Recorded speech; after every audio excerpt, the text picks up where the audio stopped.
वाहिगुरू जी का खालसा वाहिगुरू जी की फतेह। संगत जी ਆਪਾਂ ਮੌਜੂਦ ਹਾਂ ਜੀ ਖਨੌਰੀ ਬਾਰਡਰ ਉੱਪਰ। ਅੱਜ ਸਰਦਾਰ ਜਗਜੀਤ ਸਿੰਘ ਡੱਲੇਵਾਲ ਸਾਹਿਬ ਦੇ ਮਰਨ ਵਰਤ ਨੂੰ 87 ਦਿਨ ਹੋ ਗਏ ਨੇ। ਸੋ ਆਪਾਂ ਸਾਰੇ ਜਾਣਦੇ ਹਾਂ ਕਿ ਪ੍ਰਧਾਨ ਜੀ ਸਿਰਫ ਜਲ ਗ੍ਰਹਿਣ ਕਰ ਰਹੇ ਨੇ, ਤਾਂ ਉਹਨਾਂ ਦੇ ਜਲ ਗ੍ਰਹਿਣ ਨੂੰ ਅੱਗੇ ਵਧਾਉਂਦਿਆਂ ਦੇਸ਼ਾਂ ਵਿਦੇਸ਼ਾਂ ਵਿੱਚ ਵਸਦੀ ਸੰਗਤ ਜਲ ਗ੍ਰਹਿਣ ਲੈ ਕੇ ਇੱਥੇ ਪਹੁੰਚ ਰਹੀ ਹੈ। ਜੋ ਪ੍ਰਧਾਨ ਜੀ ਜਲ ਗ੍ਰਹਿਣ ਕਰਦੇ ਨੇ, ਇਹ ਜੋ ਪਵਿੱਤਰ ਜਲ ਦਿਖ ਰਿਹਾ ਤੁਹਾਨੂੰ, ਇਹ ਸਾਊਦੀ ਅਰਬ ਦੇ ਮੱਕਾ ਤੋਂ ਪਵਿੱਤਰ ਜਲ ਆਬੇ ਜਮਜਮ ਹੈ ਜੀ।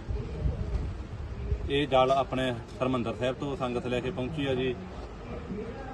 ਇਹ ਜਲ ਪੂਰੇ ਹਰਿਆਣਾ ਦੇ 150 ਤੋਂ ਵੱਧ ਪਿੰਡ ਲੈ ਕੇ ਪਹੁੰਚੇ ਨੇ, ਜੋ 200 ਤੋਂ ਵੱਧ ਲੀਟਰ ਪਾਣੀ ਆਇਆ ਸੀ ਇੱਥੇ। ਸੋ ਇਹ ਪਵਿੱਤਰ ਗੰਗਾ ਦਾ ਜਲ ਆ ਜੀ, ਜੋ ਸੰਗਤ ਲੈ ਕੇ ਪਹੁੰਚੀ ਆ। ਸੋ ਅੱਜ ਇਹ ਪਾਣੀ ਲਗਾਤਾਰ ਪ੍ਰਧਾਨ ਜੀ ਲੈ ਵੀ ਰਹੇ ਨੇ। ਕੀ ਡਾਕਟਰ ਇਹ ਪਾਣੀ ਲੈਣ ਦੀ ਇਜਾਜ਼ਤ ਦੇ ਰਹੇ ਉਹਨਾਂ ਨੂੰ? ਹਾਂਜੀ, ਦੇਖੋ ਡਾਕਟਰਾਂ ਵੱਲੋਂ ਤਾਂ ਜੋ ਪਾਣੀ ਕਿਹਾ ਗਿਆ ਪ੍ਰਧਾਨ ਜੀ ਨੂੰ ਉਹ ਦਿੱਤਾ ਜਾ ਰਿਹਾ ਲਗਾਤਾਰ, ਪਰ ਜੋ ਸੰਗਤ ਦੀ ਭਾਵਨਾ ਵੀ ਹੈ ਜੀ। ਦੇਖੋ ਦੇਸ਼ਾਂ ਵਿਦੇਸ਼ਾਂ ਵਿੱਚ ਸਾਊਦੀ ਅਰਬ ਦੇ ਮੱਕਾ ਤੋਂ ਆਇਆ, ਅਕਾਲ ਤਖ਼ਤ ਸਾਹਿਬ ਹਰਿਮੰਦਰ ਸਾਹਿਬ ਤੋਂ ਆਇਆ, ਪਵਿੱਤਰ ਗੰਗਾ ਦਾ ਜਲ ਆਇਆ ਜੀ। ਹਰਿਆਣਾ ਦੇ 150 ਤੋਂ ਵੱਧ ਪਿੰਡਾਂ ਨੇ ਜੋ ਆਪਦੀ ਭਾਵਨਾ ਦਿਖਾਈ, ਖੇਤਾਂ ਦਾ ਟਿਊਬਵੈਲਾਂ ਦਾ ਪਾਣੀ ਲੈ ਕੇ ਪਹੁੰਚੇ ਨੇ। ਸੋ ਵੀ ਫਿਰ ਪ੍ਰਧਾਨ ਜੀ ਨੇ ਕਿਹਾ ਵੀ ਉਹਨਾਂ ਨੇ ਇੰਨਾ ਮਾਣ ਸਨਮਾਨ ਦਿੱਤਾ ਤੇ ਅਸੀਂ ਜ਼ਰੂਰ ਉਹ ਜਲ ਗ੍ਰਹਿਣ ਕਰਾਂਗੇ ਜੀ।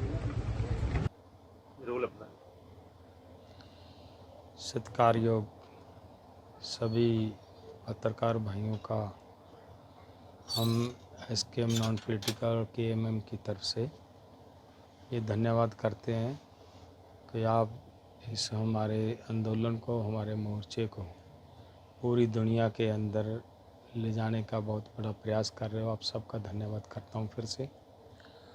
और आज की इस प्रेस कॉन्फ्रेंस के माध्यम से हम ये कहना चाहते हैं कि इस आंदोलन को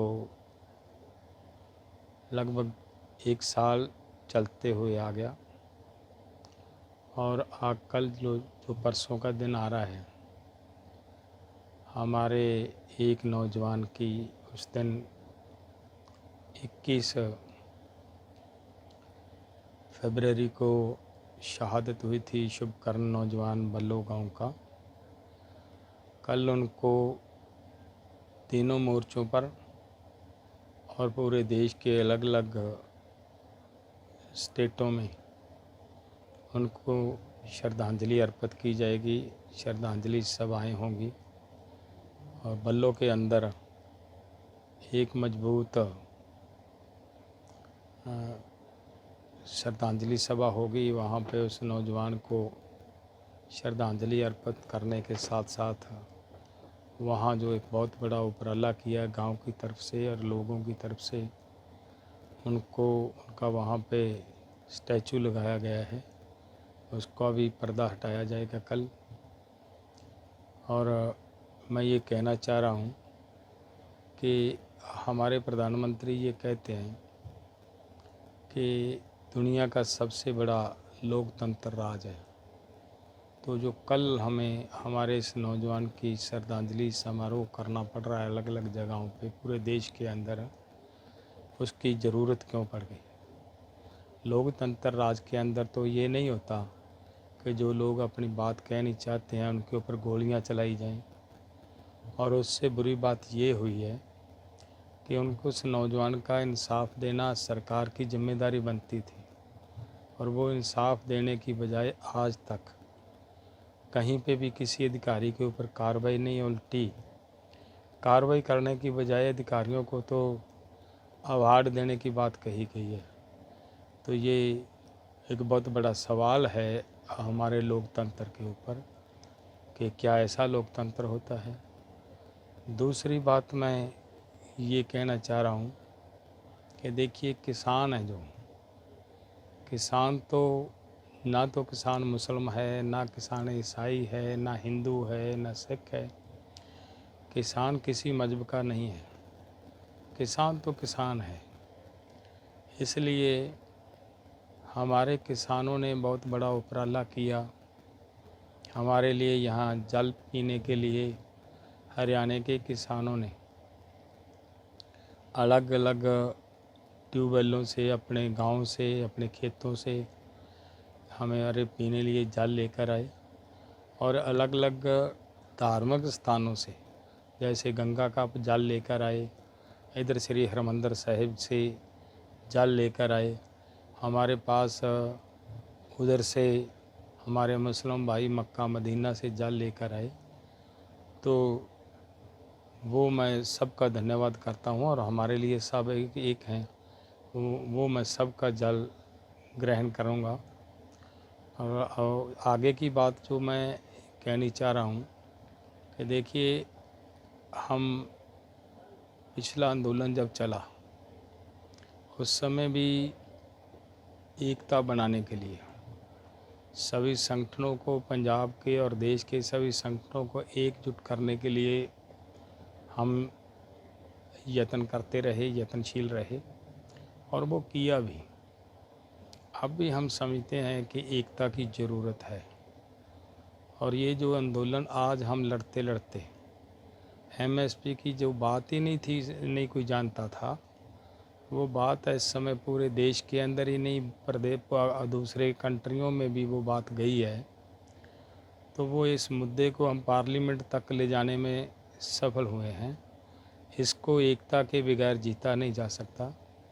हम सभी संगठनों को यही निवेदन करेंगे कि केवल संगठनों को नहीं और सभी देश के जो भी बुद्धिजीवी सबको यही निवेदन करेंगे कि देखिए, इस लड़ाई को हम काफ़ी आगे तक ले जा चुके हैं। इसको जीतने के लिए एकता की ज़रूरत है।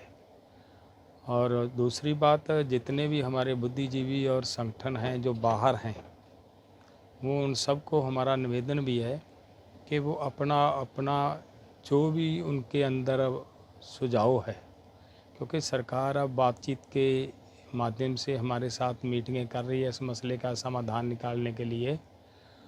तो इसमें ज़रूरी है कि जितने भी समझदार लोग, किसानी करने वाले लोग, किसान संगठन के चला रहे जो व्यक्ति, उन सबको हमारा निवेदन है कि वो अपने अपने सुझाव भी दें।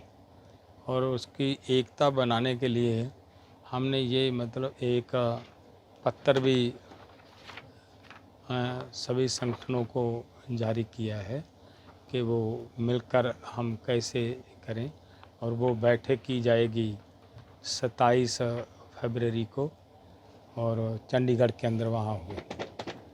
आगे मैं आपके इस प्रेस कॉन्फ्रेंस के माध्यम से सभी देश के लोगों को ये भी बताना चाह रहा हूँ कि 22 तारीख को परसों सरकार फिर से दूसरी बार हमारे साथ बैठक करने के लिए आ रही है। उनका कल पत्र मिला है, तो वो वहीं चंडीगढ़ में ही गांधी इंस्टीट्यूट के अंदर, महात्मा गांधी इंस्टीट्यूट के अंदर, वहीं पे मतलब शाम को 6 बजे किसान संगठनों के साथ भारत सरकार की, उनके मंत्रियों की बैठक होगी। देखते हैं क्या हल निकलता है। और मैं प्रधानमंत्री जी को भी ये आपकी प्रेस कॉन्फ्रेंस के माध्यम से अपील करता हूँ कि देखिए, आप लोकतंत्र की बात करते हो, आप संसद की बात करते हो, संसद को पवित्र मंदिर मानते हो। आपसे ये निवेदन है कि संसद की कमेटी जो बनी, उसी कमेटी ने एमएसपी गारंटी कानून की को लागू करने की, बनाने के लिए जो रिकमेंडेशन की है, आपसे हमारा निवेदन है कि आप उसको कंप्लीट करवाएं। उम्मीद करते हैं कि परसों की बैठक में ये हो सकता है वो उसको करवा दें। तो ये हमारी अपील है हमारे प्रधानमंत्री जी से। यही मैं आपके साथ बात करनी चाह रहा था। बहुत बहुत धन्यवाद। वाहिगुरू जी का खालसा, वाहिगुरू जी की फतेह।